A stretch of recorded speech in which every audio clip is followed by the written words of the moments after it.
1910년 8월 22일 일본 무장병력의 감시 아래 체결된 한일합병 조약문의 제1조는 이러했다. 한국 황제 폐하는 한국 정부에 관한 일체의 통치권을 완전하고도 영구히 일본국 황제 폐하에게 양려함. 이로부터 한국의 통치권은 완전히 일본으로 넘어간 것이다. 조선 주권의 상징인 경복궁이 훼손되고 그 자리에 조선 총독부 건물이 들어섰다. 아, 슬프도다 대한이여. 아, 불쌍토다 나라 잃은 조선의 백성이여. 일본의 침략 음모는 1876년경부터 드러나기 시작했다.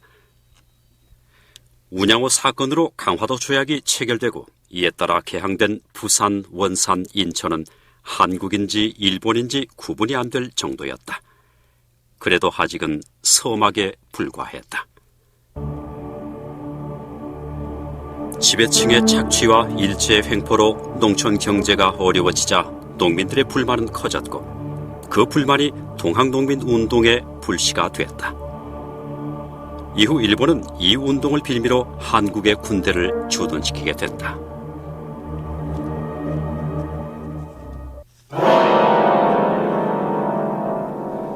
누가 감히 상상이나 했겠는가. 한나라의 황후가 침략의 장애가 된다는 이유로 자객들의 손에 무참히 살해되고 불태워지는 사건이 일어났던 것이다.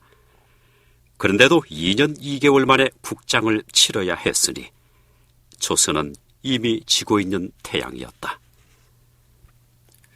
급기야 한국의 외교권을 일본에게 넘긴다는 제2차 한일협약이 체결되고 그 결과 한국은 일본에게 외교권을 박탈당하고 말았다.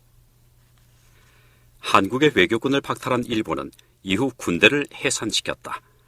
이 소식을 들은 시위보병 제1대대장 박승환은 구원총으로 스스로 목숨을 끊었으며 전국에서 의병이 일어나는 계기가 됐다. 그러나 대세는 기울어지고 조선이 일본의 지배를 받게 됐다.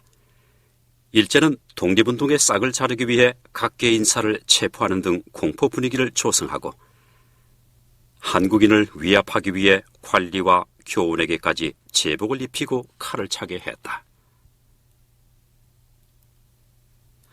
또한 조선을 식민지로 만들기 위한 기초 작업으로 전국의 토지 조사 사업을 실시했다. 이 조사 이후 총독부가 소유한 토지 면적은 전 국토의 절반이 넘게 된다.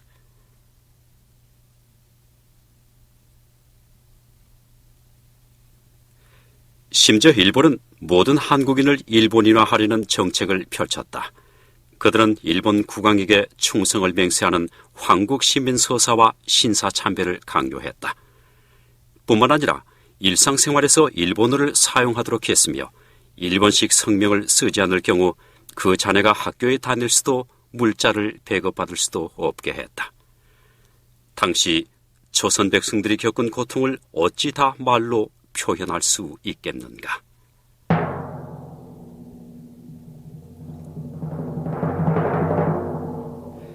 (1915년) 봄 제주의 초대 도사로 부임한 이마무라는 제주경찰서장까지 겸임한다. 이런 예는 극히 드문 것으로서 제주인들에 대한 일본 관리의 강력한 통제와 횡포를 짐작하게 한다. 일제는 제주의 끈끈한 공동체의식과 민족의식을 파괴하기 위해 온갖 수단과 방법을 가리지 않았다. 탐나국 성립 후 역사와 행정의 중심지였던 관덕정 마당에 옛 관아 건물을 헐어내어 경찰서를 세웠다.